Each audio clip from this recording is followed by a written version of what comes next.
In the news this week, are free tickets good enough? Exclusive WA news poll underway on whether you will go to this year's Royal Show.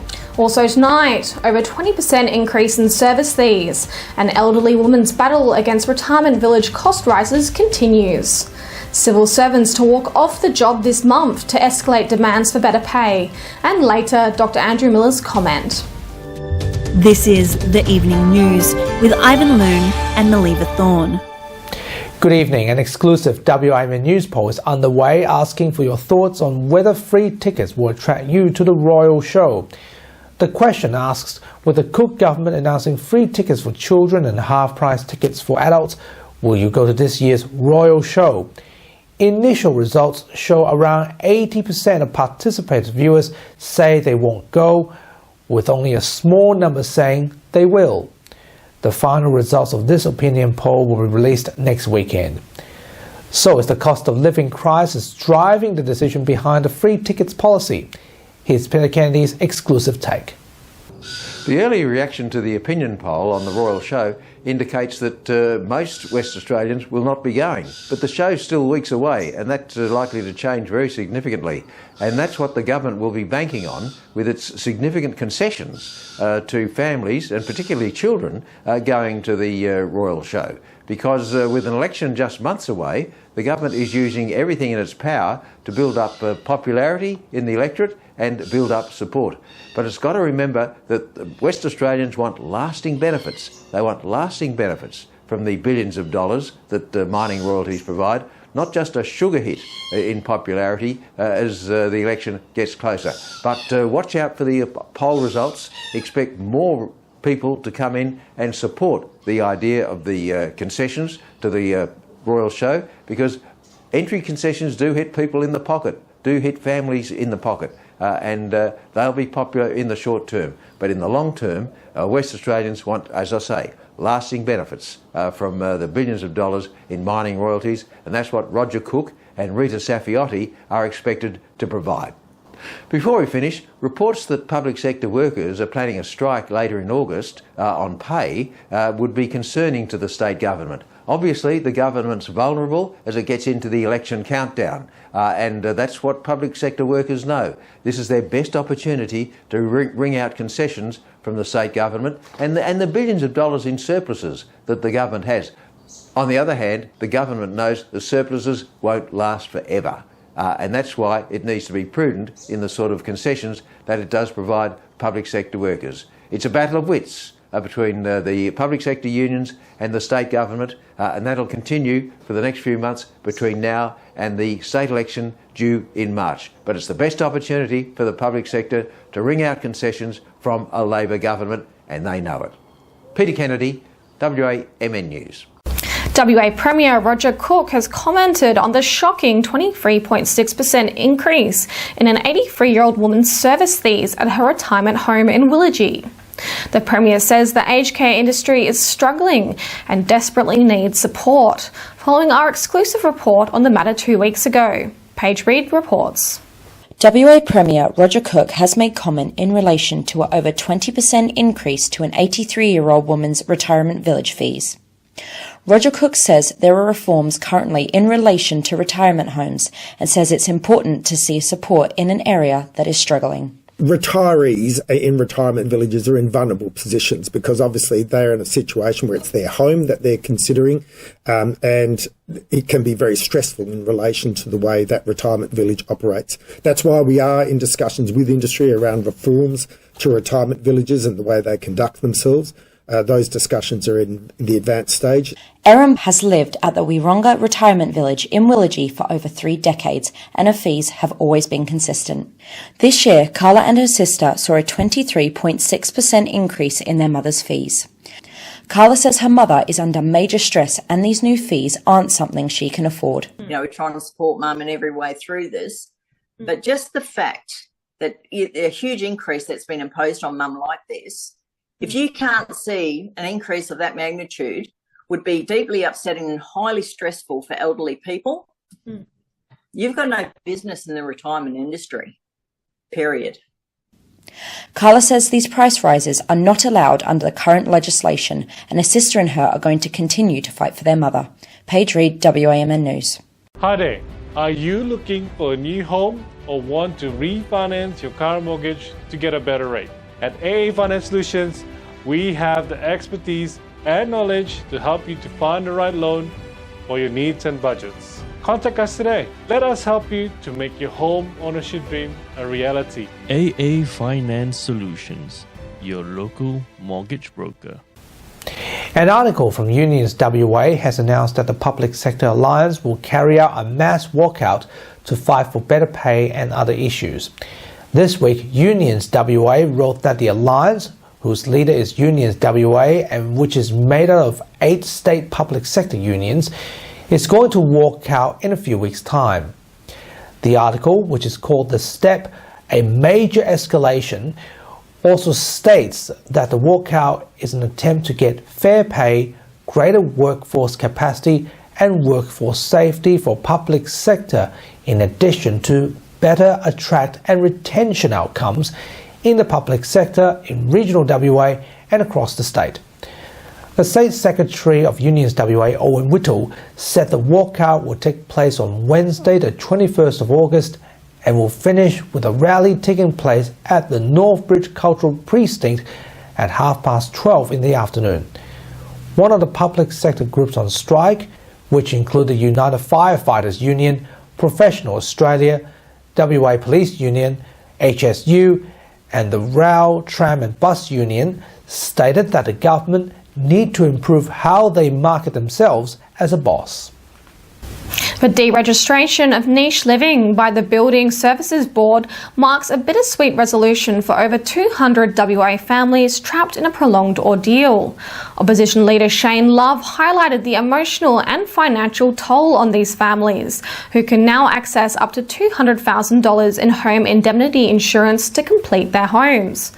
Despite this, Love expressed concerns that the government's slow response exacerbated the situation, resulting in over $40 million in HII payments.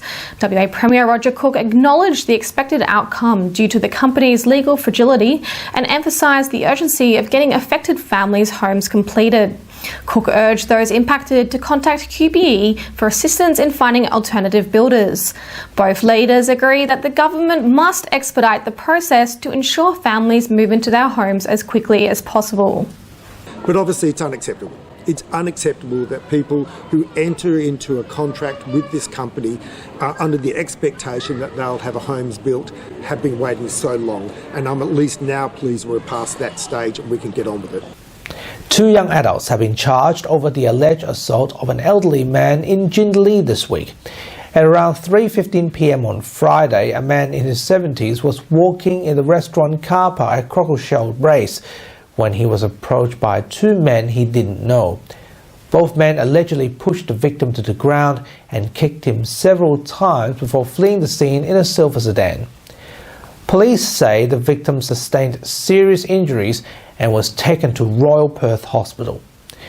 Detectives have charged 2 men from Butler, aged 21 and 22, with intent to harm and causing bodily harm. They appeared at the Perth Magistrates Court this weekend. Construction has been completed on a new pharmaceutical compounding centre in Perth, set to manufacture and supply life-saving medicines across Western Australia. The Baxter Healthcare facility in Canning Vale is among the most technologically advanced compounding sites in the country, producing customised medicines, including cancer treatments. Currently employing around 60 people in Western Australia, Baxter Healthcare plans to increase its local workforce with 20 new highly skilled pharmaceutical manufacturing jobs over the next 3 years. The centre is moving towards obtaining its Therapeutic Goods Administration licensing and is expected to begin production in the coming months. For more than 20 years, Baxter's local employees have been proudly servicing the West Australian health system, providing chemotherapy treatments, essential nutrition and antibiotics used in both the home and the hospital settings. We look forward to beginning production out of this facility in the coming months and further expanding our capacity to support patients all across this great state. And now here's Dr. Andrew Miller with his weekly medical and news commentary. Hi, thanks for your time. For the past 10 days or so, I've been taking part in a bit of an experiment, part of becoming a bionic man, the medicine of the future. I've been wearing a continuous glucose monitor. That's it there. A little plastic device that sticks to the back of my arm. Haven't even noticed that it's there for most of the time. It's got a tiny, tiny spike on it that just pokes through the skin a little bit, and that is pretty painless going on, and then it just sticks in place and stays there for a couple of weeks and sends a continuous signal to the mobile phone to tell it what my sugar level is in the interstitial fluid, the fluid just below the skin, which is a pretty close approximation to a blood glucose level over time. The idea of this is to get a much better picture of what's happening to the blood sugar control over a period of time. Now, I'm not a diabetic, and this has been done really as an experiment and to give me an idea of the sort of things that do have a dramatic effect on my glucose level from my diet. I think there's something about humans where we see the feedback of something immediately. It really gives us a much better idea than a lecture telling us to stay away from too much sugary food. And certainly certain types of cereals and things like hot chips and white bread and so on have a bigger effect on my immediate glucose readings than I thought those things would. And it's been really quite instructive for someone who's even at my age at risk of perhaps getting pre-diabetes and moving to type 2 diabetes over time, but I haven't got there yet. And really seeking to avoid that. And one of the best ways to do that is through dietary control and through also BMI control, not becoming into those ranges where my body weight is too high for my height. So it's not something I want to be obsessive about, but it is really interesting and very useful, I think, to get a picture of how that affects our blood glucose levels. Now, this isn't for everyone at this stage. The government are looking to expand the indications where they would provide these sensors to diabetics in particular to get better control, because we know that it's the long-term glucose levels and lipid levels and lifestyle issues that do contribute to things like heart disease and cerebrovascular disease, really important things for the quality of life for people who are aging. So also really important things in terms of the demand that the cost that they put on the health system as well. Very happy to treat people, but better to prevent disease in the first place. In the future, we can imagine a world where there will be lots of these types of sensors for all sorts of different things, which will help us to get an indication of where our health is in real time, give really good data for the people who are looking after us in order to adjust our lifestyle and adjust our medications and other interventions over time. And really very exciting, I suppose, to be at that period in history where we can see some of the good effects of the technology that's been developed for science. Thanks very much for your time. Wow. Thanks, Doctor. And now, here's Austin Pollock with what's coming up on 6 News tonight. Thanks, guys. The top stories we're following on 6 News. Kamala Harris secures the delegate votes needed to become the Democratic Party US presidential nominee. Victorian opposition leader John Pesutto facing a leadership spill amid fears of another disastrous federal Liberal campaign. In a push to support Canberra's most vulnerable as the ACT election race heats up. Remember, you can watch live 24/7 on the 6 News YouTube channel. For now, though, it's back to you. Thanks, Austin. And speaking of the Cats WA Cat Extravaganza, what a wonderful weekend it was. That's right. So although our broadcast was on a break last week, we still went to cover it. And of course, many people show up, and it's lovely to see all different kinds of breeds. Your favourite breed was there, Melly. You should have been there. You know, the Maine Coon ones, the lovely brown furs. The Bengal ones, fantastic. The green eyes and the light brown patches on the bodies. And you learn one thing, it's not just about the cat, try to react to all the sort of fluffy when the judge put it around. They all see about body sizes and the beauty of it. So different cats have different judging ones. It's fascinating to see. And of course, it's fantastic. I can't wait for next year. And that's our weekly news and current affairs. We have latest news on our website, wamnnews.com.au. Remember to subscribe to the WAMN Extra News Club so we can continue our work in the community. Full details on wamnnews.com.au/news/extra. From Melly and myself, wish you good health, good night. See you next Sunday. Thanks for watching.